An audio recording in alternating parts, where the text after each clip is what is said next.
একবার একটা কাঠবিড়ালি আটকে পড়েছিল একটি কখন মরু প্রান্তরে।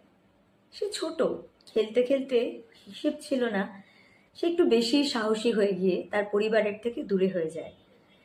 আর সে যেখানে আটকে পড়ে, চতুর্দিকে বালুকা রাশি, মরুভূমির কোনো অন্ত নেই, অসম্ভব গরম, কোনো জলের দেখা নেই।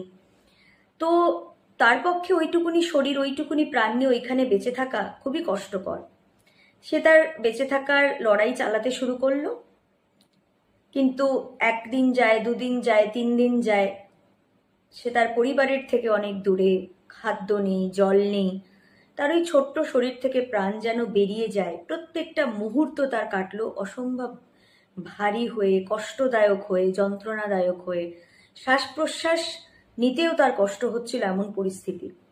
এমন সময় হঠাৎ এক মিষ্টি আওয়াজ সে শুনতে পেল আকাশ দিয়ে। তখন সে ভাবলো, কিসের মিষ্টি আওয়াজ? তাকিয়ে দেখলো এক অপূর্ব সুন্দর সাদা পাখি উড়ে যাচ্ছে আকাশ দিয়ে। সে ডেকে বলল, বন্ধু, আমার একটা কথা শুনে যাও। তুমি কোথায় যাচ্ছ? সাদা পাখি উঠতে দিল, আমি ঈশ্বরের কাছে যাচ্ছি। কাঠবিড়ালি বলল, তুমি কি একবার ঈশ্বরকে জিজ্ঞেস করতে পারো আমার হয়ে, যে আমার এই কর্ম কবে কাটবে? আমি বড় কষ্টে আছি, প্রতি মুহূর্ত আমার খুব ভারী কাটছে, দমাটকা ভাবে কাটছে। আমি আমার বাড়ি ফিরতে চাই। পাখি বলল, নিশ্চয়ই, কেন নয় বন্ধু। পাখি উড়ে চলে গেল।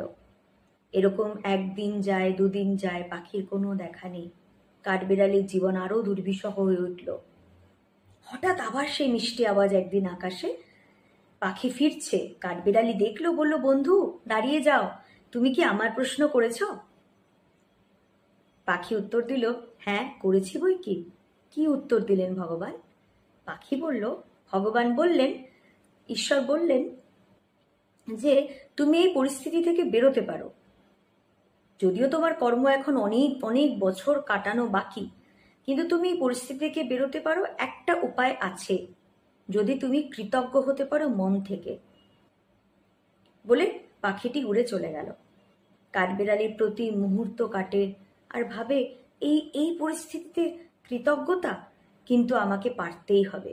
সে মনে প্রাণে কৃতজ্ঞতা অনুসরণ করলো এবং ঈশ্বরকে একান্তভাবে ধন্যবাদ দেওয়া শুরু করলো, যে কি প্রভু, এই পরিস্থিতিতে এই ছোট শরীরে তুমি আমার প্রাণটা দিয়ে আমাকে বাঁচিয়ে রেখেছো, এটাই তো বড় আশার বিষয়। আমি জানি না আমার কি কর্ম ছিল, কিন্তু তুমি আমার সঙ্গ ছাড়োনি, তাই প্রতি মুহূর্তে তোমায় ধন্যবাদ।